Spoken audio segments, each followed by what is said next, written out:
Kemerdekaan kita di dalam Kristus. Injil Yohanes pasal 8 ayat 36. Jadi apabila anak itu memerdekakan kamu, kamu pun benar-benar merdeka. Ini adalah perkataan Yesus sendiri. Dia berkata kalau anak itu, siapa anak itu? Yaitu Yesus sendiri yang berbicara. Kalau anak itu memerdekakan kamu, maka kamu benar-benar merdeka. Kata benar-benar ini di dalam bahasa asli dipakai kata ontos. Yang artinya adalah sungguh-sungguh. Gak pura-pura, gak kayaknya. Tapi sungguh-sungguh, sejati, pasti. Jadi kemerdekaan yang Yesus berikan lewat karya salib itu adalah sungguh-sungguh satu kemerdekaan yang sejati. Karena itu kemerdekaan di dalam roh. Yang sejati itu kan yang di dalam ini kan. Banyak orang di luar merdeka tapi dalamnya masih dijajah, diperhamba, diperbudak. Tuhan Yesus itu memerdekakan, membebaskan kita itu dari apa? Ini kita harus mengerti. Apa kemerdekaan yang kita dapat lewat karya salib Kristus itu? Kemerdekaan yang hakiki, kemerdekaan yang sejati, yang bagaimana? Ada 3 kemerdekaan yang kita peroleh. Dan kemerdekaan ini tidak bisa diperoleh lewat siapapun juga, kecuali Yesus Kristus sendiri. Yang pertama, yaitu kita dimerdekakan dari hukum dosa. Kita dimerdekakan dari dosa. Roma 8 ayat 2 mengatakan kuasa Roh Kudus itu memerdekakan kita dari hukum dosa. Kristus memerdekakan kita dari hukum dosa. Apa itu hukum dosa? Kita harus tahu bahwa manusia itu dilahirkan itu tidak dikuasai oleh dosa. Manusia ini sebenarnya diciptakan dengan satu keadaan yang sangat mulia. Begitu luar biasanya sampai manusia ini bisa berteman dengan Allah. Kejadian ngomong toh, pada waktu hari sejuk Allah berjalan-jalan di taman. Bayangkan saudara, kan kayak konco aja. Memang begitu dekat hubungan manusia ini. Namun ketika manusia berdosa, jatuh di dalam dosa, dosa masuk, maka manusia menjadi hamba dosa. Dikatakan barang siapa berbuat dosa, maka dia akan menjadi hamba dosa.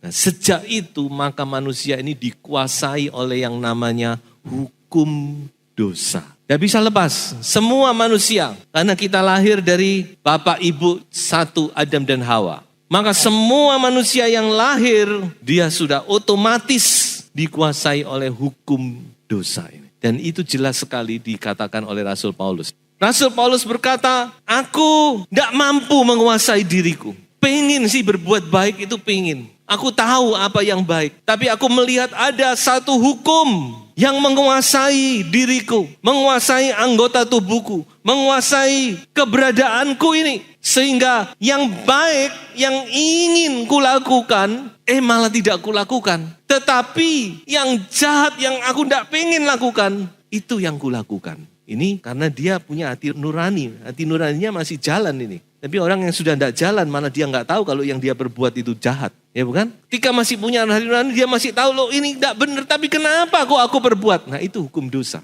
Satu hukum yang mengikat kita, sehingga kita tidak mampu. Orang kalau di penjara itu kan tidak punya kebebasan, bukan? Seenak-enak penjara, nggak ada orang yang mau masuk penjara, bukan? Tidak ada kebebasan. Nah inilah keberadaan manusia ketika kita dilahirkan. Manusia itu tidak perlu diajar berbohong. Anak itu tidak perlu diajar berbohong. Otomatis bisa berbohong. Heran. Mengapa? Karena manusia dikuasai oleh hukum dosa. Kalau saya boleh ilustrasikan hukum dosa itu seperti hukum gravitasi. Selama kita di muka bumi ini kita tidak bisa lepas dari hukum ini, saudara. Dimanapun manusia berada, dia dikuasai oleh hukum gravitasi. Nah inilah keberadaan hukum dosa itu seperti itu.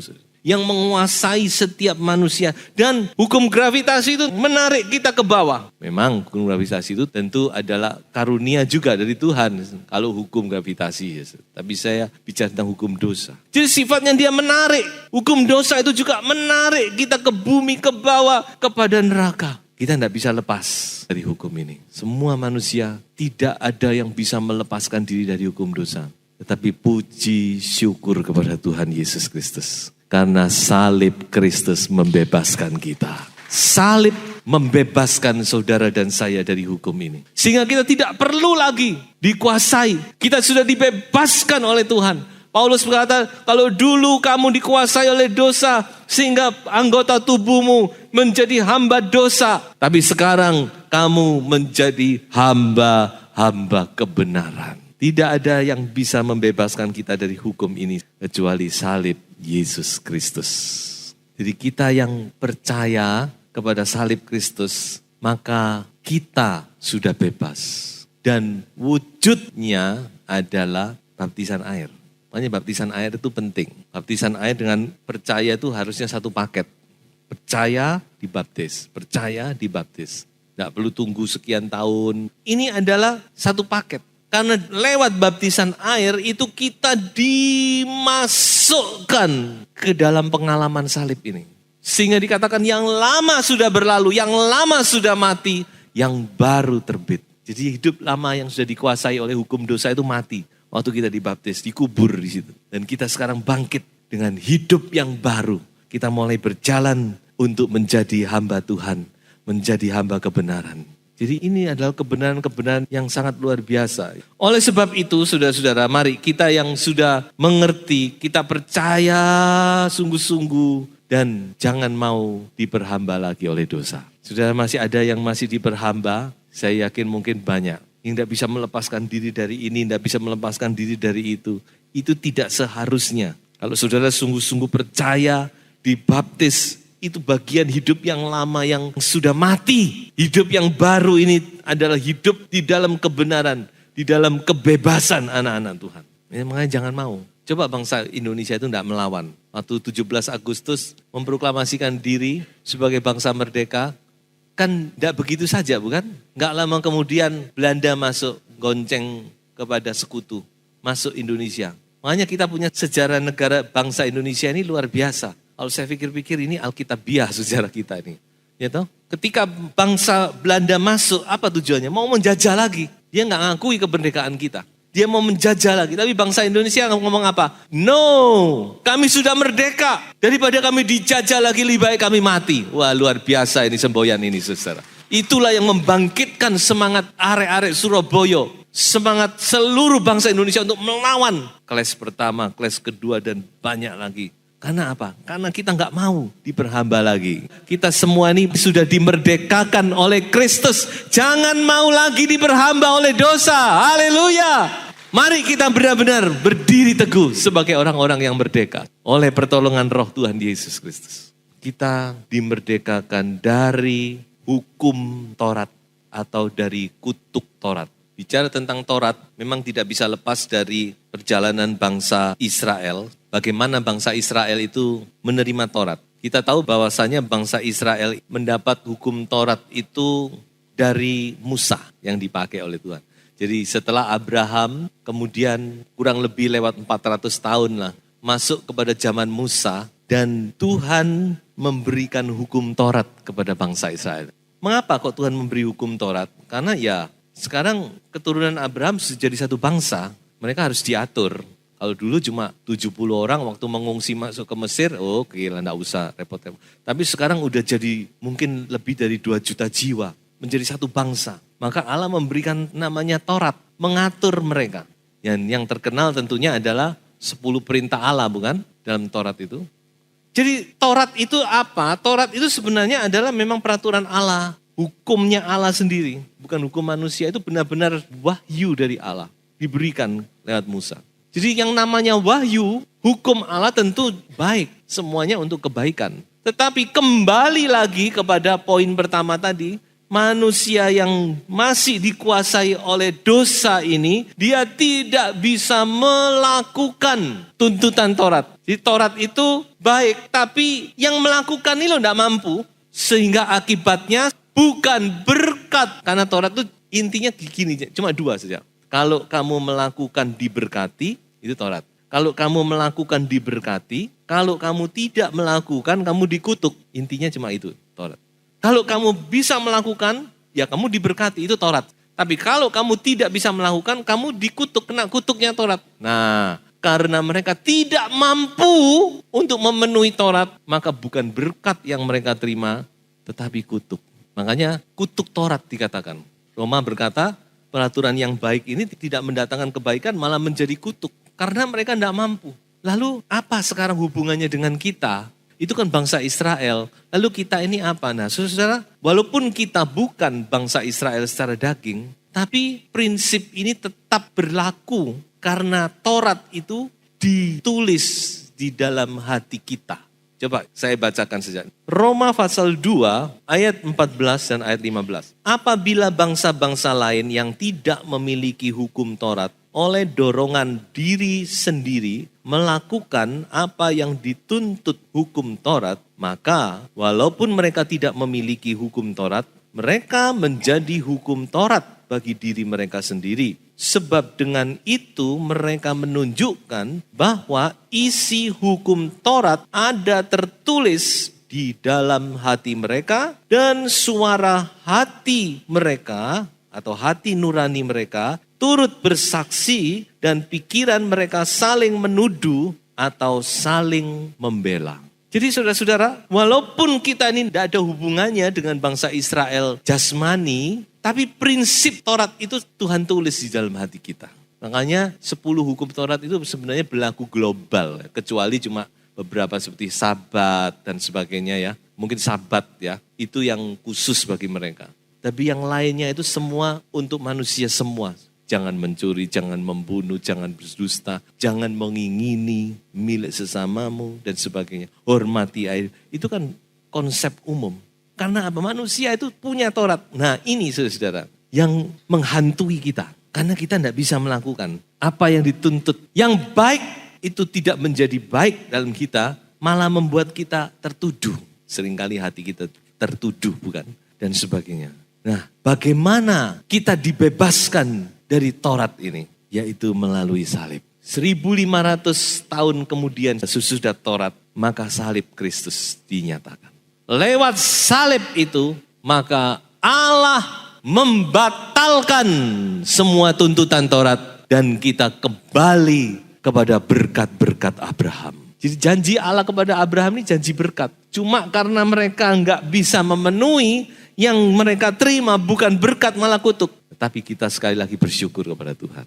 Mari kita baca Galatia pasal 3 ayat 13 dan ayat 14. Kristus telah menebus kita dari kutuk hukum Taurat dengan jalan menjadi kutuk karena kita. Sebab ada tertulis, terkutuklah orang yang digantung pada kayu salib. Yesus Kristus telah membuat ini supaya di dalam Dia berkat Abraham sampai kepada bangsa-bangsa lain. Sehingga oleh iman kita menerima roh yang telah dijanjikan itu. Haleluya. Berkat Abraham yang terbesar itu Roh Kudus. Bukan kesehatan, bukan ekonomi, keuangan.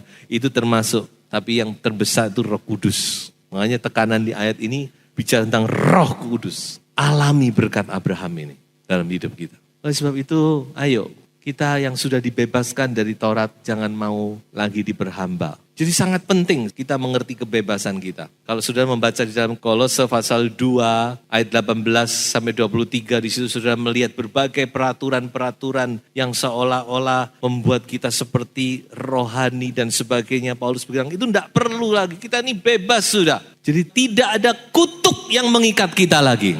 Banyak anak Tuhan ketakutan, oh iya, oh aku ini ada kutuk ini, oh iya Pak tolong dilepaskan. Itu belenggu. Jangan mau dibelenggu saudara-saudara. ada ketakutan, aduh aku nanti begini nanti. Itu belenggu. Saya katakan Yesus Kristus sudah melepaskan kita dari segala kutuk. Haleluya. Kutuk yang paling hebat adalah kutuk Taurat. Saya katakan demikian. Mengapa saya katakan? Karena kutuk Taurat itu kutuknya Allah, bukan kutuknya manusia. Itu yang mengutuk Allah, Taurat itu. Makanya mereka tidak bisa apa-apa. Kalau kutuk Taurat, kutuk yang paling hebat saja, sudah dinihilkan, dimusnahkan oleh Yesus. Apalagi kutuk-kutuk yang lain. Tidak usah takut dengan kutuk. Saudara, jadilah orang yang sungguh-sungguh bebas. Percaya mengerti kebenaran firman Tuhan. Karena firman kebenaran itu yang membebaskan kita. Tidak ada lagi, sudah usah takut. Jadi anak Tuhan itu ada di bawah berkat, bukan di bawah kutuk. Sudah. Berkat Abraham itu menjadi milik kita. Yang ketiga, Tuhan membebaskan kita, memerdekakan kita dari hukum maut. Jadi sudah 3 ya, sudah 2. Pertama dari apa? Hukum dosa. Kedua dari hukum Taurat. Dan yang ketiga dari hukum maut. Alkitab mengatakan ada hukum maut. Waduh, hukum maut. Hukum maut itu hukum yang bagaimana? Semua manusia, firman Tuhan berkata di dalam Roma 6 ayat 23, semua manusia itu sudah berbuat dosa, kehilangan kemuliaan Allah, dan upah dosa itu adalah maut. Jadi ini akarnya tetap nomor 1 tadi, dosa tadi itu.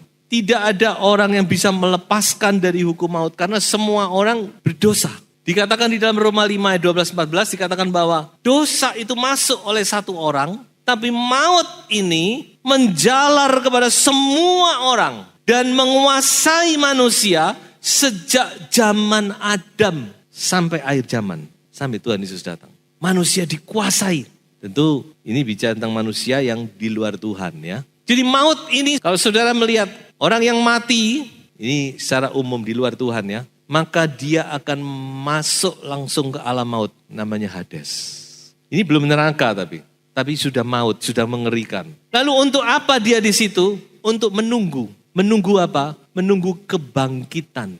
Dan kebangkitan ini adalah kebangkitan yang kedua. Kebangkitan setelah masa 1000 tahun. Nah ini hubungannya nanti dengan masa 1000 tahun ya. Jadi sesudah Yesus datang kedua kali, kita tidak langsung masuk surga, saudara. Saudara harus mengerti ya. Dikatakan Yesus Kristus itu datang ke dunia untuk mendirikan kerajaan di bumi selama 1000 tahun. Baca Wahyu 20.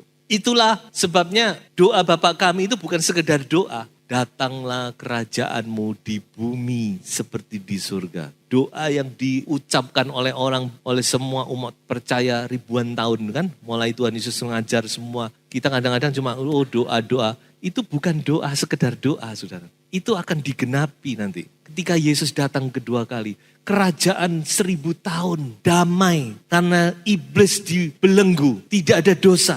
Itu sudah kerajaan yang sangat mulia ya. Yesus benar-benar menjadi kepala pemerintah.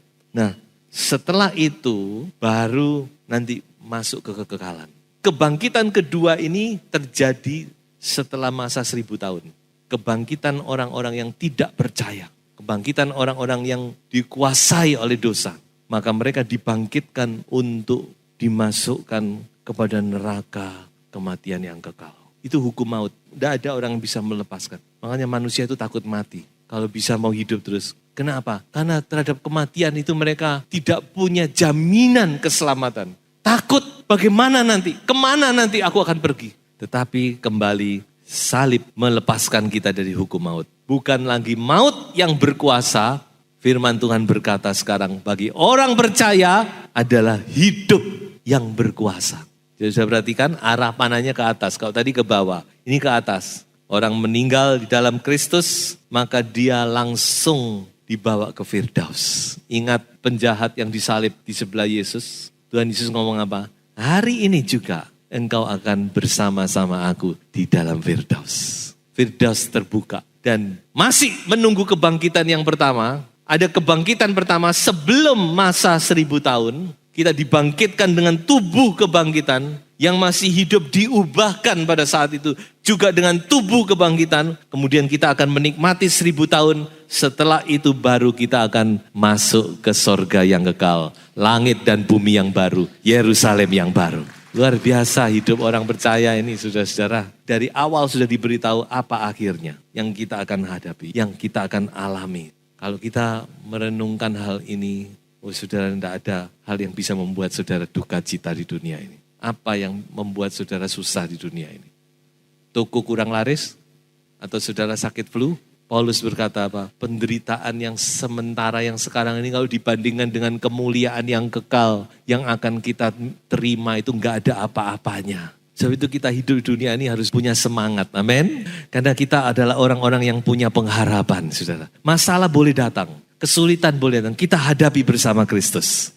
Kita tidak sendiri, saudara-saudara. Kita punya harapan yang luar biasa, kemuliaan yang kekal menunggu saudara dan saya. Yesus Kristus benar-benar memberikan kebebasan. Bebas dari apa? Pertama, hukum dosa. Ingat, kita tidak dikuasai oleh dosa. Jangan mau ya dikuasai oleh dosa. Jangan ngomong, aduh saya begini. Saudara harus bangkit. Dalam nama Yesus, oleh kuasa Allah, oleh firman Tuhan kita pasti menang. Kedua, hukum Taurat. Jangan ada yang mau memperhamba saudara ya. Dengan berbagai macam hal yang mengikat, membuat saudara takut, membuat saudara ragu-ragu. Ini dosa apa enggak ya. Sudah, itu sudah lewat. Dan yang ketiga, dilepaskan dari hukum maut. Kita punya sorga yang menanti. Ayo kita jalani hidup di dunia ini dengan semangat, dengan sukacita. Jadilah saksi Kristus, saudara-saudara. Bangkitlah, apa yang saudara hadapi. Kesulitan tetap harus dihadapi, masalah tetap dihadapi. Tapi ingat, kita tidak sendiri menghadapi, tapi kita bersama dengan Tuhan. Amin. Kita punya masa depan yang penuh dengan pengharapan. Sebab itu kita tidak perlu takut pada kematian. Paulus berkata, bagiku malah mati itu keuntungan, dikatakan. Kita baca lagi ayat ini ya. Jadi apabila anak itu memerdekakan kamu, kamu pun benar-benar merdeka. Sebagai kesimpulan, mari kita mau sungguh-sungguh percaya. Percaya dulu, saudara harus percaya ini. Percaya ini firman Tuhan, ini kebenaran Tuhan saudara. Kemudian saudara sadar, iya ya, aku ini orang merdeka, kenapa aku masih dikuasai ini, itu dosa dan sebagainya. Dan hayati kemerdekaan itu yang Anda peroleh dalam Kristus. Supaya Anda hidup sungguh-sungguh sebagai anak Tuhan yang merdeka. Tuhan memberkati kita semua.